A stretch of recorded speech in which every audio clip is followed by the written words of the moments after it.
Hey guys, and welcome back to another YouTube video. In this video we're going through the Western Bulldogs first Hawthorn game, in which basically again just everything that I had lined up for fantasy to start the year, to start the round would have been perfect. I think I actually would have gained it. I'm just going to quickly check the last game of the round, which had the Brisbane game, and just check what Flanders' score was again. Flanders ended up at 104. So yeah, I would have actually profited another... What's that? 22 plus 29. I would have profited 51 points if I just kept Romo and gone for Dylan Moore over the likes of Sam Flanders. So that was a massive mistake. And yeah, that kind of sucks, as Dylan Moore would have been massively helpful at this point. But I didn't go for him, and he ended up going a 116 and 22 points better than Flanders. And yeah, Romo went 27 points better than, or 29 points better than Sweet. But we're in it for the long ride, and the long ride off the roller coaster. That is, the roller coaster is going off its rails at this point. But yeah, let's just hope for a top 10K finish at this point, as it is hell, and a top 1K finish in Supercoach. I think that's where I want to sort of sit, as I think that would be a sort of a decent season. But yeah, it would be very hopeful at this point to get those numbers, I think. But anyway, before we jump into this video, remember to like and subscribe, turn the notification bell on so you know when I upload. And let's get into this video. Yeah, Tim English, the guy that I wanted in Supercoach. Of course, he goes off. That's customary, of course. Beat Sweet by 61 points. So all of the rucks that I plotted against this week went well, and Gorn was the fourth best ruckman. So of course I had the fourth and fifth best ruckman out of the notable ruckman. That sounds about right, doesn't it? Yeah, English 126. I knew he was going to go large, and yeah, I just need to grab him up as soon as I can in Supercoach, as he is going to go large. And be top 2 ruck, I reckon. Yeah, he just does it all, basically. He's kicking goals at this point, which is not good to see.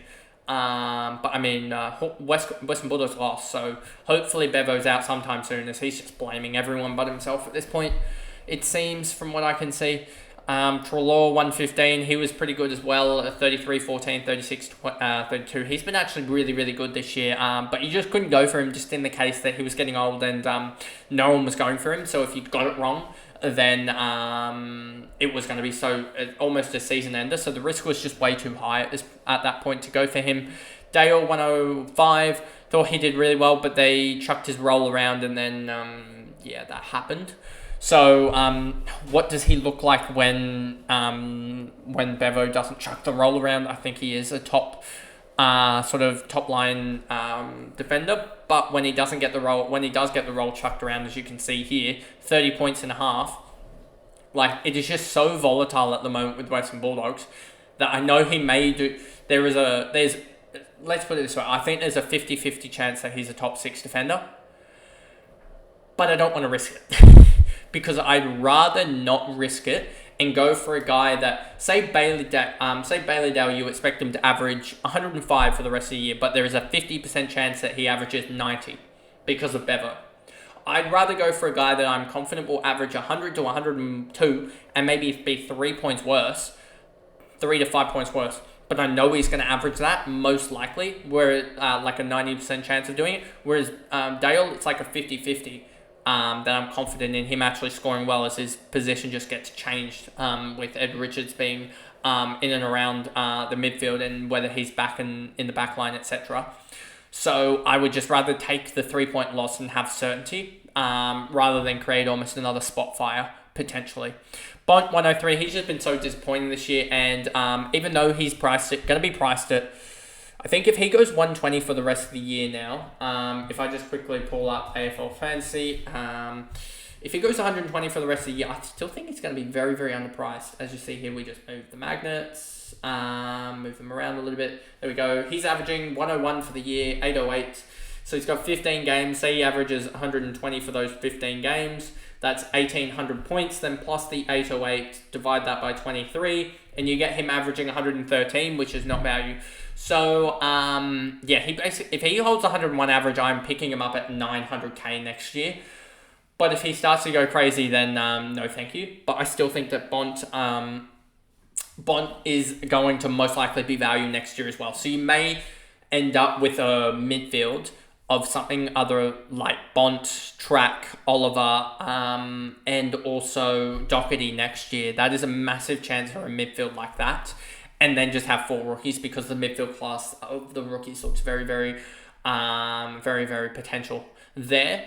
I know I'm already talking about 2025 and we're 8 rounds into 20. We're a third of the way through the season. Harms 101. I thought I didn't actually get to catch this game much, but obviously looks to have a very, very similar, I think, role-ish to when Billings had that game of 140. From what I see here, just looking at it, Mark, and what's that? 6 marks.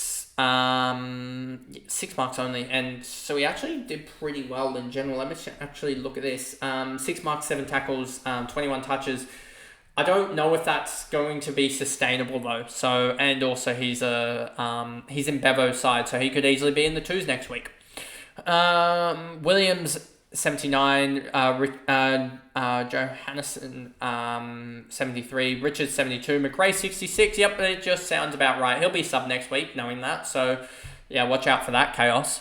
Norton, Liberatore 65, and then got concussed late on in the game. And now he's out for a week. Jones, Bramble, Darcy, a 50. Of course, when I need him on field, he goes and scores really poorly. I know that this is talking about fantasy scoring a 50, but he did score roughly that in Supercoach, as I think he had some errors in there as well. Darcy here, 3 clangers, 22% by foot. Absolutely horrific. 1 goal, 1. So yeah, if he had anything efficiency-wise, he would be up here around that 80, which would have been huge. So, yeah, that sort of sucks.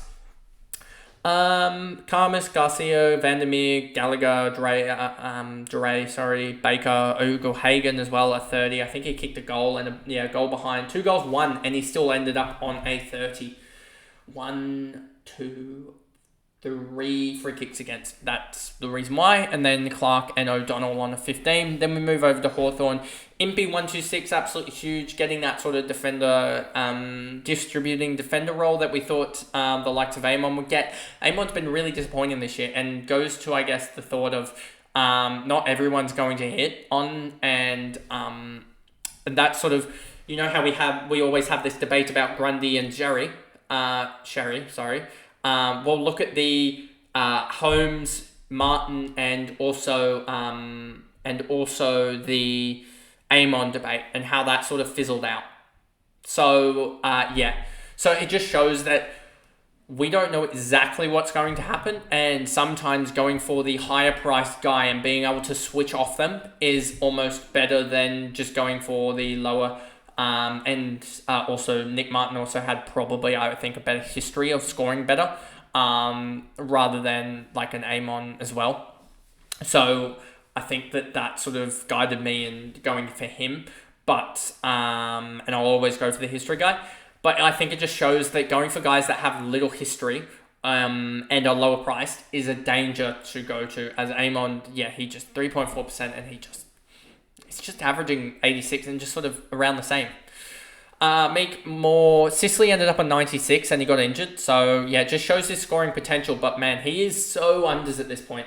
If we look at Sicily here, he's going to be so valuable come 2025. And I know we talk about 2025 so heavily, but him at 77 when they've got key defenders, is going to be so valuable. And yeah, I think across both formats, he will be one of the most selected defenders alongside the likes of Kitty Coleman, who will be priced at within about 20k of Williams if we use the same magic number that we had at the start of this year. Warple 85, Newcomb 85. Newcomb as well, another guy that's underpriced and is starting to pick it up again. So yes, we do have a massive part of this 2/3 of the season to go, roughly, give or take a game. And Newcomb's been priced at 85. Scored 85, priced at 77.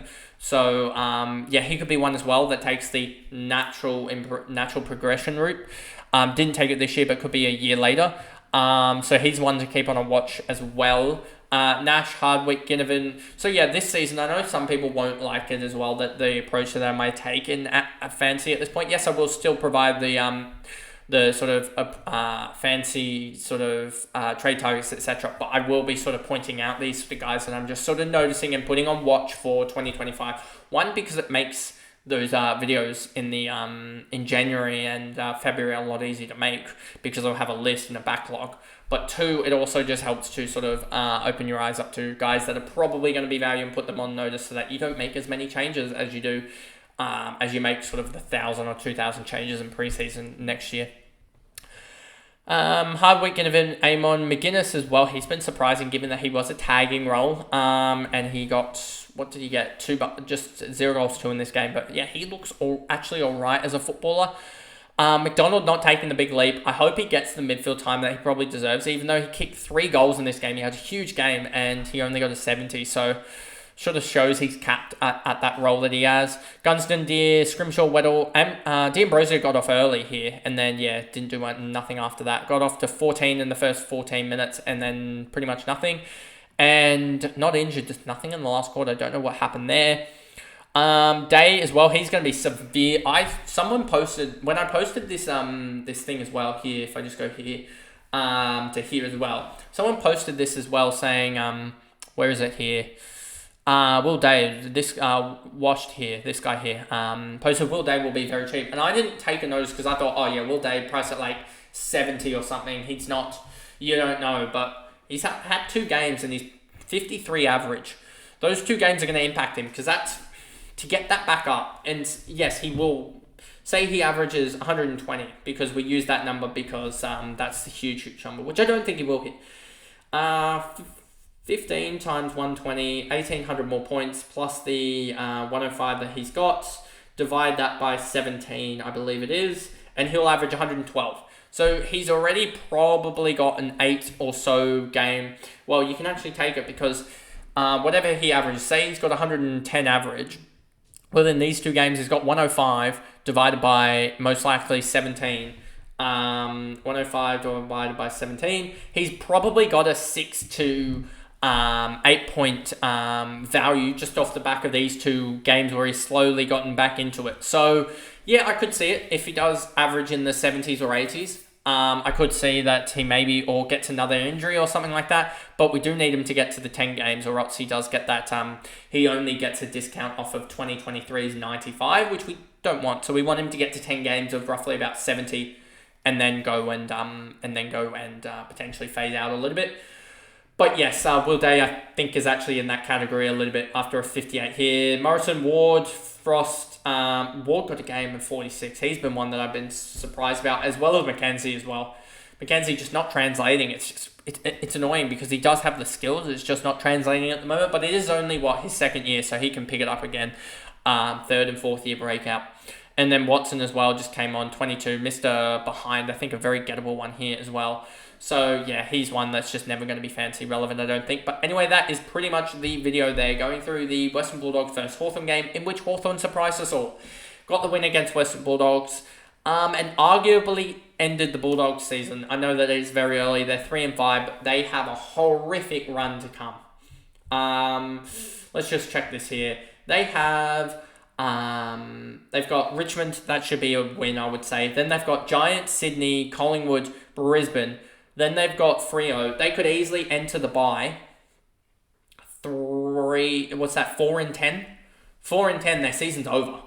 Then they got North, Port, Collingwood, Geelong, Sydney, Melbourne, Adelaide, North, Giants. They've got, 1, 2... maybe give them 1 there. So 3, 4, 5 more winnable games. And that's giving them 1 just out of somewhere in that patch of hard games. And that gets them to 8 wins. So it is going to be very, very tough for the Bulldogs to pull it off at the moment. I just generally think that this may be the last stand of Bevo. And I guess we'll wait and see on that one. But that is pretty much the video there. And I will see you for the last recap tomorrow of the Q Clash, in which was Injury Central. And then you'll have my team review, which will be another disappointing video. And then you'll have trade targets and stuff on the Wednesday. Thursday, you'll have the usual videos. And then we head into another week. So I'll see you guys in those videos. Bye, guys.